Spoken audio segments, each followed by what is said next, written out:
তুরস্কের ভেতরে লুকানো ইরান হামাস নেটওয়ার্ক ইসরায়েলের নতুন দাবি। তথ্যটা খুবই গুরুত্বপূর্ণ, খুব সংবেদনশীল। মধ্যপ্রাচ্যের ক্ষমতার খেলায় নতুন এক ঝড় তুলেছে। ইসরায়েল দাবি করেছে তুরস্কে থাকা গাজাবাসীরা ইরানের নির্দেশে এক গোপন আর্থিক নেটওয়ার্ক চালাচ্ছে, যা সরাসরি অর্থ পাঠাচ্ছে হামাসের কাছে। ইসরায়েলি কর্তৃপক্ষ বলছে গাজা থেকে তুরস্কে বসবাসরত কিছু লোক ইরানের টাকা গ্রহণ করছে, সেগুলো তারা তুরস্কেই জমা রাখছে। তারপর সেই অর্থ সরাসরি হামাসকে পাঠানো হচ্ছে। প্রতি ধাপে গোপন যোগাযোগ, প্রতি ধাপে সম্পূর্ণ সাংগঠনিক নিয়ন্ত্রণ। ইসরায়েল বলছে হামাসের এই নেটওয়ার্কের কেন্দ্রেই আছে তুরস্কের ফাইন্যান্স সিস্টেম। বিশাল অঙ্কের টাকা সেখানে হাত বদল হচ্ছে।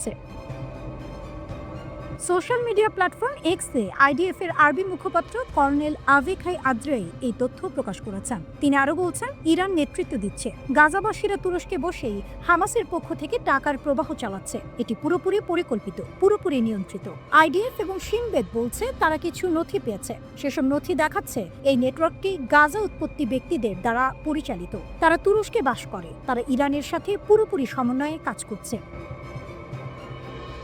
তাদের কাজ ইরানের অর্থ গ্রহণ, তা সংরক্ষণ এবং সরাসরি হামাসের কাছে পাঠানো। আদ্রে লিখেছেন, হামাস ইরানের নেতৃত্বে তুরস্কের কেন্দ্রে বসে মানি এক্সচেঞ্জার নেটওয়ার্ক চালাচ্ছে। তারা তুরস্কের আর্থিক অবকাঠামোকে সন্ত্রাসী উদ্দেশ্যে ব্যবহার করছে। ইসরায়েল বলছে এই নথিতে দেখা যাচ্ছে এটি পুরো টাকার অল্প অংশ। মোট টাকার পরিমাণ শত শত মিলিয়ন ডলার পর্যন্তও হতে পারে। ইরান যেভাবে অর্থ ঢেলে দিচ্ছে তা তাদের এক বিশাল শক্তির পরিচয়। একটি দেশকে আঞ্চলিক রাজনীতিতে কতটা প্রভাবশালী হতে হয় ইরান তার উদাহরণ। ইসরায়েলের মতে হামাস এখনো থেমে নেই। গাজা ধ্বংসস্তূপে পরিণত হলেও তারা ইরানি সমর্থন নিয়ে ইসরায়েলকে লক্ষ্য করে নতুন হামলার পরিকল্পনা করছে। তারা নিজেদের সক্ষমতা গড়ে তুলছে গাজার বাইরেও। আদ্রে বলছেন, হামাস ইরানের উৎসাহ ও সমর্থনে গাজাকে ধ্বংসের দিকে ঠেলে দিয়েছে। তবুও তারা ইসরায়েলের বিরুদ্ধে নতুন ষড়যন্ত্র করছে। তারা নিজেদের সামরিক ক্ষমতা বাড়াচ্ছে গাজার বাইরের জায়গাগুলোতেও। ইসরায়েল ৩ জন মূল অপারেটরকে চিহ্নিত করেছে। তারা সবাই গাজা থেকে তুরস্কে গিয়ে কাজ করছে। তামির হাসান, তিনি হামাসের একজন শীর্ষ অর্থ কর্মকর্তা। তিনি সরাসরি খলিল আল হাইয়ার কাছে রিপোর্ট করেন। খালিল ফ্রাউনে টাকার লেনদেনের সঙ্গে যুক্ত একজন মানি চেঞ্জার। ফারিদ আবু জায়ে এই নেটওয়ার্কের আরেক মূল ব্যক্তি। তারা মিলেই ইরানের অর্থ হামাসের হাতে পৌঁছে দিচ্ছে বলে ইসরায়েল দাবি করেছে। এই ঘটনায় ইসরায়েলের যুক্তরাষ্ট্রে নিযুক্ত রাষ্ট্রদূত ইয়াহিয়া লাইটা তীব্র সমালোচনা করেছেন। তিনি বলেছেন, ইরানি শাসন এখনো সন্ত্রাস ও দুর্নীতিতে জড়িত। তুরস্কে থাকা হামাস সম্পৃক্ত ব্যক্তিরা সন্ত্রাসী উদ্দেশ্যে অর্থ পাচার করছে। একটি ন্যাটো সদস্য দেশের ভূমিকা এটাই সবচেয়ে বড় প্রশ্ন। শেষে ইসরায়েল আবারও সতর্ক করেছে, গাজা ধ্বংস হয়ে গেলেও হামাস থেমে নেই। নতুন পরিকল্পনা চলছে, নতুন লক্ষ্য ঠিক হচ্ছে। ইরানের শক্তির সমর্থনে তাদের কার্যক্রম আরও বিস্তৃত হতে পারে বলে ইসরায়েল মনে করে। মধ্যপ্রাচ্যের শক্তির সমীকরণ ভীষণ জটিল। ইরানের প্রভাব দিন দিন আরও বিস্তৃত হচ্ছে। অন্যদিকে ইসরায়েল বলছে তারা হুমকিতে আছে। বিশ্বজুড়ে পারমাণবিক অস্ত্র কর্মসূচি নিয়ে যখন তীব্র উত্তেজনা, ঠিক তখনই বিশ্বের অন্যতম পরাশক্তি যুক্তরাষ্ট্রের প্রেসিডেন্ট ডোনাল্ড ট্রাম্পের একটি সিদ্ধান্ত আন্তর্জাতিক কূটনীতিতে নতুন করে ঝড় তুলেছে। যে পারমাণবিক কর্মসূচি নিয়ে এতকাল ইরানকে কোণঠাসা করার চেষ্টা চলছিল, সেই কর্মসূচি এবার নিজেই শুরু করেছে যুক্তরাষ্ট্র। ট্রাম্পের নতুন পারমাণবিক পরীক্ষা, ইরানের রোম হর্ষক প্রতিক্রিয়া। পৃথিবী আবার একবার রুদ্ধশ্বাস মুহূর্তে দাঁড়িয়েছে। মার্কিন প্রেসিডেন্ট ডোনাল্ড ট্রাম্প ঘোষণা করেছেন, পেন্টাগনকে 1992 সালের পর প্রথমবারের মতো পারমাণবিক অস্ত্র পরীক্ষা পুনরায় চালাতে হবে। রাশিয়া ও চীনের সঙ্গে পারমাণবিক প্রতিযোগিতার আড়ালে এই পদক্ষেপকে ইরান আন্তর্জাতিক শান্তি ভাঙার গুরুতর হুমকি হিসেবে আখ্যায়িত করেছে।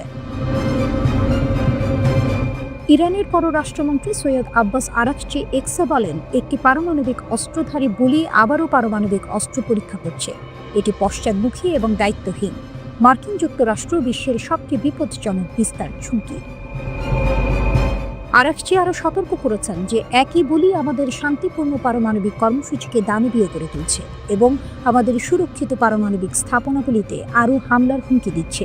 তার ভাষায়, আন্তর্জাতিক আইন ও মানবতার উপর এই আক্রমণ। আরাকচি বলেন, যুক্তরাষ্ট্র তাদের প্রতিরক্ষা বিভাগের নাম পরিবর্তন করে যুদ্ধ বিভাগ করেছে, যা তাদের প্রকৃত আগ্রাসী চরিত্র প্রকাশ করে। একই সঙ্গে যুক্তরাষ্ট্রকে পারমাণবিক অস্ত্রে সজ্জিত এক দখলদার দানব বলেও অভিহিত করেন। ইরানকে অবমূল্যায়ন করার সময় শেষ।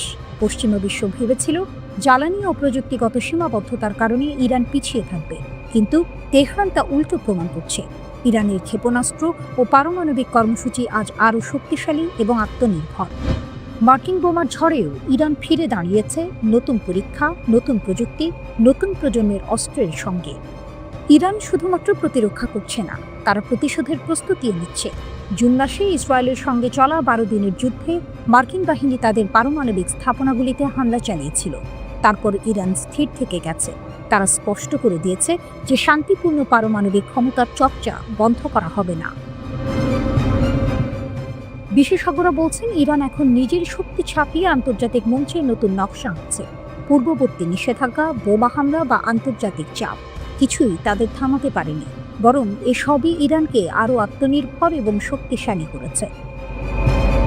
বিশ্বের কাছে ইরানের বার্তা স্পষ্ট, তারা একমাত্র প্রতিরক্ষা করছে না, তারা প্রতিসাম্য বজায় রাখার ক্ষমতা দেখাচ্ছে। এই পরিস্থিতি নতুন করে পারমাণবিক প্রতিযোগিতার উত্তেজনা ছড়াচ্ছে। মার্কিন যুক্তরাষ্ট্র পারমাণবিক পরীক্ষা পুনরায় চালালে ইরানও তার প্রস্তুতি সম্পন্ন শক্তি প্রদর্শনের জন্য প্রস্তুত।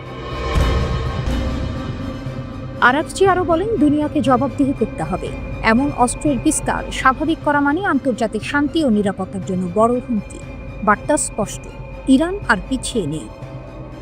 শেষ লাইনটি রোমহর্ষকভাবে বলে, বিশ্বের সবচেয়ে বিপজ্জনক পারমাণবিক শক্তি শুধুমাত্র মার্কিন যুক্তরাষ্ট্র নয়, তেহরানও এখন তার অস্ত্র শক্তির ছাপ দিয়ে দেখাচ্ছে যে তাকে হালকাভাবে নেওয়া যাবে না। পারমাণবিক শক্তি, আত্মনির্ভরতা এবং প্রস্তুতিশীলতা, ইরান এখন আন্তর্জাতিক মঞ্চের খেলার নিয়ম পরিবর্তন করছে।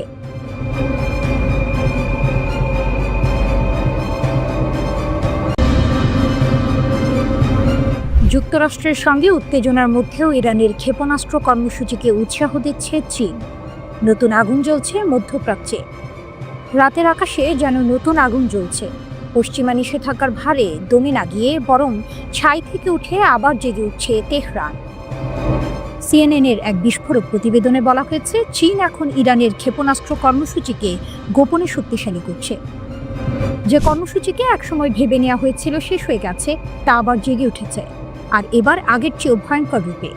ইউরোপীয় গোয়েন্দা সূত্র জানিয়েছে, চীন থেকে ইরানে পাঠানো হচ্ছে 2000 টন সোডিয়াম পারক্লোরেট, যা ক্ষেপণাস্ত্র জ্বালানি তৈরির জন্য অপরিহার্য উপাদান। এই পরিমাণ উপাদান দিয়ে তৈরি করা যাবে অন্তত 500টি ব্যালিস্টিক ক্ষেপণাস্ত্র, যথেষ্ট পুরো মধ্যপ্রাচ্যকে কাঁপিয়ে দিতে। আর এই চালান এসেছে সে সময়ে যখন ইসরায়েল গত জুনে 12 দিনের যুদ্ধে ইরানের ক্ষেপণাস্ত্র ঘাঁটি ও পারমাণবিক স্থাপনাগুলিতে ব্যাপক হামলা চালিয়েছিল। তবে তেহরান হার মানেনি, বরং যুদ্ধ শেষে তারা ঘুরে দাঁড়িয়েছে। রাশিয়া ও চীনের সঙ্গে নতুন কৌশলগত সম্পর্ক গড়ে তুলেছে। তেহরান বলছে, যখন পশ্চিম মুখ ফিরিয়ে নেয়, পূর্ব তখন কাঁধে হাত রাখে। চীনের ভূমিকা এখন স্পষ্ট। বেইজিং ইরানের পুনর্গঠন প্রচেষ্টাকে নীরবে উৎসাহ দিচ্ছে। নিষেধাজ্ঞার ফাঁক গলে পৌঁছে যাচ্ছে জ্বালানি, যন্ত্রপাতি, প্রযুক্তি। ইরানও থেমে নেই। তারা এখন একের পর এক নতুন প্রজন্মের উন্নত ক্ষেপণাস্ত্র তৈরি করছে। এক ভিডিওতে দেখা গেছে, ভূগর্ভস্থ এক গোপন অস্ত্রাগারে সাজানো রয়েছে শত শত ক্ষেপণাস্ত্র, নতুন রূপে নতুন যুদ্ধে নামার অপেক্ষায়। ইরানের পররাষ্ট্র মন্ত্রণালয়ের মুখপাত্র ইসমাইল বাঘাই স্পষ্ট ভাষায় বলেছেন, আমাদের প্রতিরক্ষা নিয়ে সিদ্ধান্ত নেওয়ার অধিকার আমেরিকার নেই। ইরান তার আত্মরক্ষার ক্ষমতা বাড়াবে যত দূরেই যেতে হয়। বিশ্লেষকরা বলছেন, ইরান এখন শুধু অস্ত্র তৈরি করছে না, বরং ভয় তৈরি করছে। কারণ তারা দেখিয়ে দিয়েছে, মার্কিন ঘাঁটি হোক বা ইসরায়েলি ভূখণ্ড, ইরানের ক্ষেপণাস্ত্র যে কোনো জায়গায় পৌঁছাতে পারে। জুনের যুদ্ধেই তারা হামলা চালিয়েছিল কাতারে অবস্থিত মার্কিন আল উদেইদ ঘাঁটিতে, যা যুক্তরাষ্ট্রের মধ্যপ্রাচ্যের সবচেয়ে বড় সামরিক কেন্দ্র। মার্কিন পররাষ্ট্রমন্ত্রী মার্কো রুবিও সম্প্রতি স্বীকার করেছেন, ইরান এখন এমন ক্ষেপণাস্ত্র তৈরি করছে যা পারমাণবিক ওয়ারহেড বহনে সক্ষম এবং যে কোনো দূরত্বে আঘাত হানতে পারে। কিন্তু এই সতর্কবার্তাও যেন ইরানের গতিকে থামাতে পারেনি, বরং তেহরান ঘোষণা দিয়েছে তারা আর 2015 সালের পারমাণবিক চুক্তি JCPOA এর অধীনে আবদ্ধ নয়। চুক্তির মেয়াদ শেষ, এখন শুরু হয়েছে ইরানের স্বাধীন যুগ। বিশ্লেষক জেফ্রি লুইস বলেছেন, 2000 টন সোডিয়াম পারক্লোরেট মানে প্রায় 500 ক্ষেপণাস্ত্র। ইরান 1 মাস আগেও 200 ক্ষেপণাস্ত্র তৈরির পরিকল্পনা করেছিল। এখন তারা হারানো প্রতিটি ক্ষেপণাস্ত্র পুনর্নির্মাণ করছে। তেহরানের বার্তা স্পষ্ট, যুদ্ধ হোক বা নিষেধাজ্ঞা, তারা আর থামবে না। চীনের সহায়তা তাদের কেবল জ্বালানি দেয়নি, দিয়েছে আত্মবিশ্বাস। এখন প্রশ্ন একটাই, যদি আবার যুদ্ধের আগুন জ্বলে ওঠে তখন এই নতুন ক্ষেপণাস্ত্রগুলো কোথায় নিশানা করবে? ইসরায়েলের দিকে নাকি কাতারের মার্কিন ঘাঁটির দিকে? বিশ্ব তাকিয়ে আছে, আর ইরান ধীরে ধীরে নিজের অগ্নিশক্তি গড়ে তুলছে, নিষেধাজ্ঞার ছাই থেকে উঠে এক অনিবার্য পুনর্জন্মের মতো।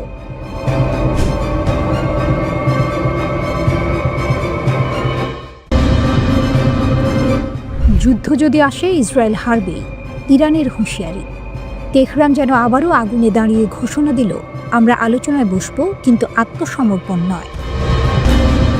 ইরানের পররাষ্ট্রমন্ত্রী আব্বাস আরাকচি আল জাজিরাকে দেয়া এক সাক্ষাৎকারে এমন এক বার্তা দিয়েছেন যা কাঁপিয়ে দিয়েছে ওয়াশিংটন ও তেল আভিভকে। তিনি স্পষ্ট করে বলেন, আমরা আমাদের পারমাণবিক কর্মসূচি নিয়ে আলোচনায় প্রস্তুত, কিন্তু ক্ষেপণাস্ত্র কর্মসূচি কোনোভাবেই আলোচনার বিষয় নয়।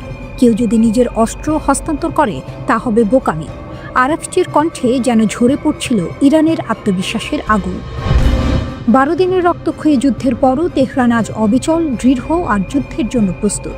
তিনি বলেন, আমরা ইহুদিবাদী সরকারের কাছ থেকে শত্রুতাপূর্ণ আচরণ আশা করছি। ইরান সব স্তরে প্রস্তুতির শীর্ষে রয়েছে। ভবিষ্যতের যে কোনো যুদ্ধে ইসরায়েল আরও একবার পরাজয়ের স্বাদ পাবে। এই এক বাক্যেই যেন কেঁপে উঠল মধ্যপ্রাচ্য। ইসরায়েল যেখানে ভেবেছিল ইরানের আকাশকে দগ্ধ করে ফেলবে, সেখানে ইরান জানিয়ে দিল যুদ্ধ তাদের ভয় দেখাতে পারে না, বরং আরও প্রস্তুত করে তোলে। আরাকচি বলেন, সাম্প্রতিক যুদ্ধে আমরা আমাদের ক্ষেপণাস্ত্র বাস্তব যুদ্ধে পরীক্ষা করেছি।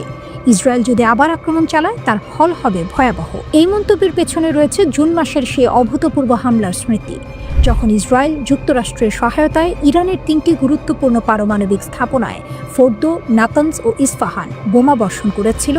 12 দিনের সে যুদ্ধে বহু বিজ্ঞানী নিহত হন, আর আন্তর্জাতিক সম্প্রদায় থমকে তাকিয়েছিল মধ্যপ্রাচ্যের দিকে। কিন্তু আজ সেই তেহরানি বলছে, আমরা ধ্বংস হইনি। আরাকচির ভাষায়, পারমাণবিক উপকরণ ধ্বংসস্তূপের নিচে চাপা পড়ে আছে, কিন্তু সেগুলো অন্য কোথাও সরানো হয়নি। আমাদের ভবন ও যন্ত্রপাতি ক্ষতিগ্রস্ত, কিন্তু প্রযুক্তি অক্ষত।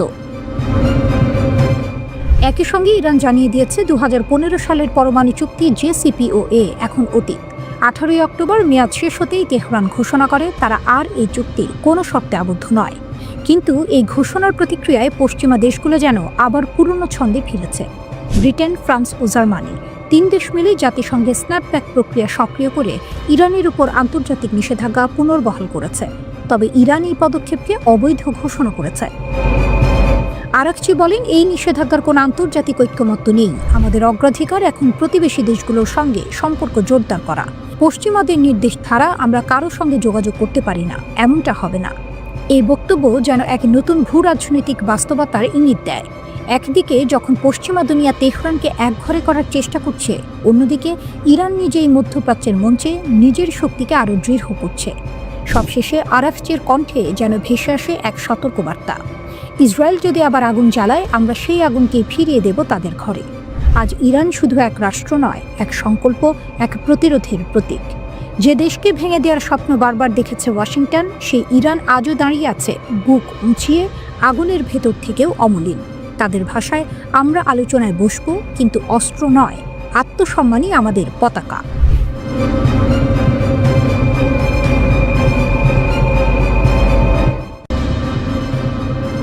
তেহরানের কণ্ঠে আজ এক নতুন বার্তা। এ যেন কূটনীতির আড়ালে বাজছে যুদ্ধের ঢোল। ইরান বলছে, মধ্যপ্রাচ্য এখন আর কেবল উত্তেজনা নয়, ইসরায়েলের সঙ্গে এক প্রকৃত আঞ্চলিক যুদ্ধে নিমজ্জিত। তেহরানে এক সংবাদ সম্মেলনে ইরানের পররাষ্ট্র মন্ত্রণালয়ের মুখপাত্র ইসমাইল বাঘাই কানি বলেন, এটা আর হুমকির পর্যায়ে নেই, আমরা এখন বাস্তব যুদ্ধে আছি, ইহুদিবাদী শাসনের বিরুদ্ধে। তিনি জানান, 2 বছরেরও বেশি সময় ধরে ফিলিস্তিনে চলছে নির্মম গণহত্যা। গাজা থেকে লেবানন, সিরিয়া থেকে ইয়েমেন, পুরো অঞ্চলেই ইসরায়েলের আগ্রাসন ছড়িয়ে পড়েছে। তার ভাষায়, হুমকি মানে ভবিষ্যতের সম্ভাবনা, কিন্তু এই আগুন তো এখন জ্বলছে। আঞ্চলিক ঐক্যের বার্তা। বাঘাই বলেন, এখন সব দেশ বুঝতে পারছে এই অঞ্চলের প্রধান বিপদ ইসরায়েল। তাই নিরাপত্তা নিশ্চিত করতে পারস্পরিক বোঝাপড়া ও চুক্তি এখন সময়ের দাবি। তিনি বলেন, গাজায় যুদ্ধবিরতি বললেও হত্যাযজ্ঞ থামেনি। যুদ্ধবিরতি শুরু হওয়ার পরও 200 ফিলিস্তিনি নিহত, 600-রও বেশি আহত। তার অভিযোগ, যুদ্ধবিরতির গ্যারান্টাররাই এই হত্যার দায় এড়িয়ে যাচ্ছে। গণহত্যার অভিযোগ। বাঘাই জানান, গাজা অভিযানে এখন পর্যন্ত প্রায় 270 সাংবাদিক নিহত হয়েছেন, যা ইতিহাসে নজিরবিহীন। এটা যুদ্ধ নয়, এটা পূর্ণমাত্রার গণহত্যা। তিনি বলেন, জাতিসংঘ ও পশ্চিমা শক্তির নিষ্ক্রিয়তার তীব্র সমালোচনা করে তিনি সতর্ক করেন, তাদের নীরবতা ইসরায়েলকে আরও বেপরোয়া করছে। যুক্তরাষ্ট্রের সঙ্গে আলোচনা নেই। মার্কিন যুক্তরাষ্ট্রের সঙ্গে আলোচনার বিষয়ে প্রশ্ন উঠলে বাঘাই স্পষ্টভাবে বলেন, ওমানের মাধ্যমে কোনো আনুষ্ঠানিক বার্তা পায়নি, কোনো আলোচনা শুরু হয়নি। তার অভিযোগ, মার্কিন যুক্তরাষ্ট্র কথায় শান্তির কথা বললেও কাজে আগ্রাসন চালাচ্ছে। জুন মাসে আমাদের দেশ মার্কিন ইসরায়েলে হামলার শিকার হয়েছে, বহু সেনা কর্মকর্তা ও বিজ্ঞানী নিহত। এই ক্ষত আমরা ভুলব না, তিনি বলেন। ইরানি মুখপাত্র আরও বলেন, আমরা যুক্তিসঙ্গত আলোচনায় বিশ্বাস করি, কিন্তু যুক্তরাষ্ট্র সে ভাষা বোঝে না। তিনি মার্কিন পরমাণু নীতি নিয়ে কটাক্ষ করে বলেন, ট্রাম্প বলেছেন আমেরিকার এমন অস্ত্র আছে যা 150 বার পৃথিবী ধ্বংস করতে পারে। এই শক্তি গর্বের নয়, বরং ভয়ঙ্কর। পশ্চিমা ভণ্ডামি নিয়ে ক্ষোভ। বাঘাই অভিযোগ করেন, পশ্চিমা শক্তিগুলো একদিকে ইরানের শান্তিপূর্ণ পরমাণু কর্মসূচিকে হুমকি বলে, অন্যদিকে নিজেরা অস্ত্র বিস্তারের চুক্তি লঙ্ঘন করে চলছে। তিনি বলেন, তাদের মুখে নীতি, হাতে আগুন। বিশ্ব রাজনীতির নতুন সমীকরণ। ইরান এখন কেবল প্রতিরোধের প্রতীক নয়, বরং এক নতুন আঞ্চলিক ভারসাম্যের কেন্দ্রবিন্দু। বাঘাই বলেন, আমরা দেখি সিরিয়া, সুদান, লিবিয়া, যেখানে যেখানে মার্কিন হস্তক্ষেপ হয়েছে সেখানেই ছড়িয়েছে বিশৃঙ্খলা। তার ভাষায়, মাদক বা সন্ত্রাস দমনের নামে সার্বভৌমত্ব লঙ্ঘনের অধিকার কারণে। শেষে তিনি সতর্ক করেন, যদি ন্যায় বিচার নীরব থাকে তাহলে অন্যায়েরই শাসন কায়েম হবে। তেহরানের বার্তা স্পষ্ট, ইরান আর প্রতিক্রিয়া জানাচ্ছে না, নেতৃত্ব নিচ্ছে। আর এই যুদ্ধে কথার চেয়ে দৃঢ় তাদের অবস্থান, আমরা থামব না।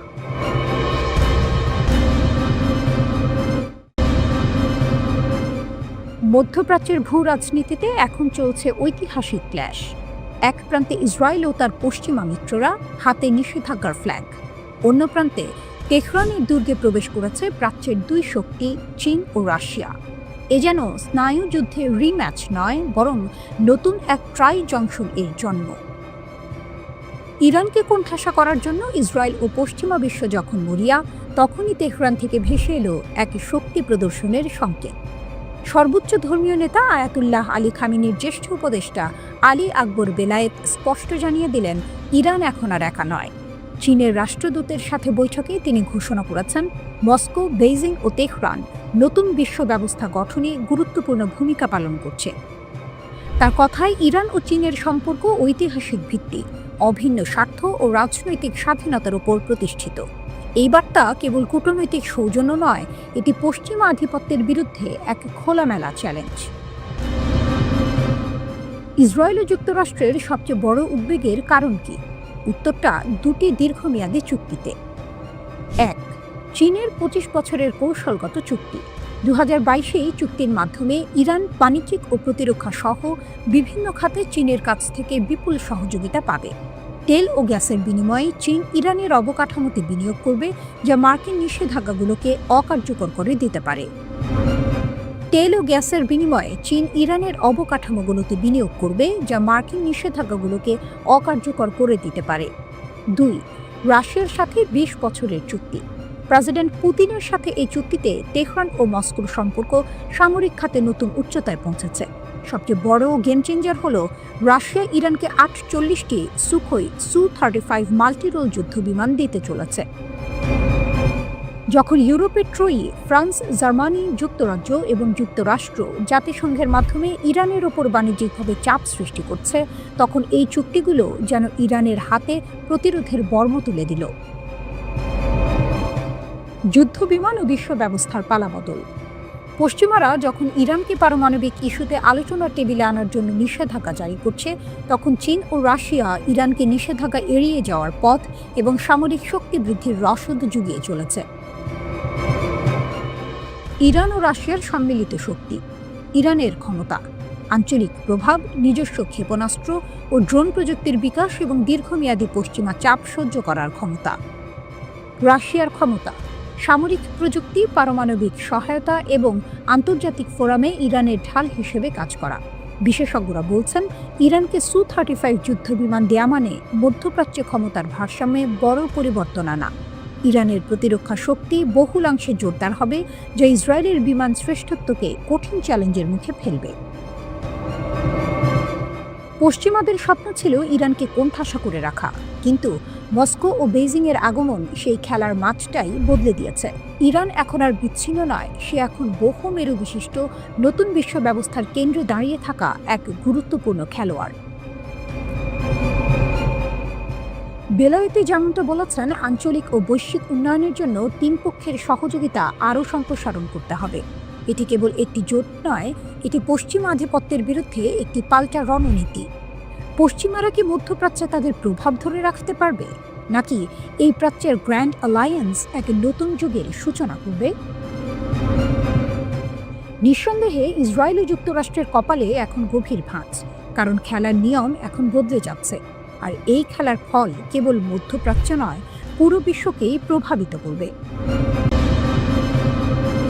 পশ্চিমের আকাশে এখন ঘন মেঘ। পারস্য উপসাগরীয় দেশটির এক সামরিক নেতার ঘোষণা যেন সেই মেঘে বিদ্যুতের ঝলকানি। ইরানের মাটি এখন সম্পূর্ণ নিরাপদ। হঠাৎ এই আত্মবিশ্বাসী সুর কেন? একে কেবলই রণহুঙ্কার, নাকি যুদ্ধবিরতির আড়ালে তেহরান পৌঁছে গেছে এক নতুন অস্পৃশ্য সামরিক উচ্চতায়? আন্তর্জাতিক বিশ্লেষকদের কপালে তাই এখন স্পষ্ট ভাঁজ, কারণ এ হলো সেই দেশের বার্তা যার ভাণ্ডারে লুকিয়ে আছে 60% পর্যন্ত বিশুদ্ধ ইউরেনিয়ামের বিশাল মজুদ। সামরিক উচ্চতার এক নতুন দিগন্ত। ইসলামিক রেভলিউশনারি গার্ড কর্পসের IRGC এর মুখপাত্র জেনারেল আলী মোহাম্মদ নাইনির বক্তব্য শুধু সতর্কবার্তা নয়, তিনি দ্বিধাহীনভাবে ঘোষণা করলেন, আমাদের দেশ সামরিকভাবে আরও প্রস্তুত এবং শত্রুদের বিরুদ্ধে কঠোর প্রতিরোধ গড়ে তুলেছে। Islamic Revolutionary Guard Corps IRGC এর মুখপাত্র জেনারেল আলী মোহাম্মদ নাইনির বক্তব্য শুধু সতর্কবার্তা নয়, তিনি দ্বিধাহীনভাবে ঘোষণা করলেন, আমাদের দেশ সামরিকভাবে আরও প্রস্তুত এবং শত্রুদের বিরুদ্ধে কঠোর প্রতিরোধ গড়ে তুলেছে। তার সাফ কথা, ইরানের বিরুদ্ধে কোনো আগ্রাসন ঘটলে শত্রুপক্ষকে আরও কঠিন পরাজয় বরণ করতে হবে। তার এই বক্তব্যকে সাধারণ হুমকি বলে উড়িয়ে দেওয়া কঠিন। কেন? কারণ এর কিছুদিন আগেই পারস্য উপসাগরীয় দেশটি ঘোষণা করেছে তারা নাকি আগের চেয়েও শক্তিশালী পারমাণবিক স্থাপনা তৈরি করেছে। জেনারেল নাইনি মনে করিয়ে দিয়েছেন, গত জুনে ইসরায়েল ও যুক্তরাষ্ট্রের নেতৃত্বে ইরানের ওপর চাপিয়ে দেয়া 12 দিনের যুদ্ধ ছিল একটি ষড়যন্ত্র, আর সেই যুদ্ধেই নাকি ন্যাটো ও সেন্টকম এর বিরুদ্ধে একা দাঁড়িয়েও ইরান শত্রুদের ভয়াবহ পরাজয় বরণ করতে বাধ্য করেছিল। যে দেশের কাছে 100 কেজিরও বেশি 60% পর্যন্ত বিশুদ্ধ ইউরেনিয়াম মজুত রয়েছে, তাদের এমন ঘোষণা স্বাভাবিকভাবেই বিশ্বজুড়ে উদ্বেগ সৃষ্টি করে। পারমাণবিক বোমা তৈরির জন্য সাধারণত 90% সমৃদ্ধ ইউরেনিয়ামের প্রয়োজন হয়, কিন্তু 60% ইউরেনিয়াম মজুত থাকা মানেই তেহরান সেই লক্ষ্যের একেবারে দোরগোড়ায়। বহু বিশেষজ্ঞের মতে ইরানের মাটির গভীরে তৈরি ফর্দর মতো সুরক্ষিত পারমাণবিক স্থাপনাগুলো ধ্বংস করা কার্যত অসম্ভব। এই ভূগর্ভস্থ প্রতিরক্ষা ব্যবস্থার কারণেই ইরানের দাবি তাদের ভূমি এখন নিরাপদ। পশ্চিমা শক্তিগুলো স্বাভাবিকভাবেই উদ্বিগ্ন। এই ঘোষণাকে তারা আন্তর্জাতিক শান্তি ও স্থিতিশীলতার জন্য একটি গুরুতর হুমকি হিসেবে দেখছে। তাদের আশঙ্কা, ইরান এই সামরিক আত্মবিশ্বাসকে কাজে লাগিয়ে পারমাণবিক বোমা তৈরির পথে আরও দ্রুত হাঁটতে পারে। যদিও ইরান বরাবরই তাদের পারমাণবিক কর্মসূচিকে শান্তিপূর্ণ উদ্দেশ্য প্রণোদিত বলে দাবি করে, তবে 60% ইউরেনিয়ামের মজুত এবং নতুন করে সামরিক উচ্চতার ঘোষণা কূটনৈতিক টেবিলে নতুন করে চাপ সৃষ্টি করেছে।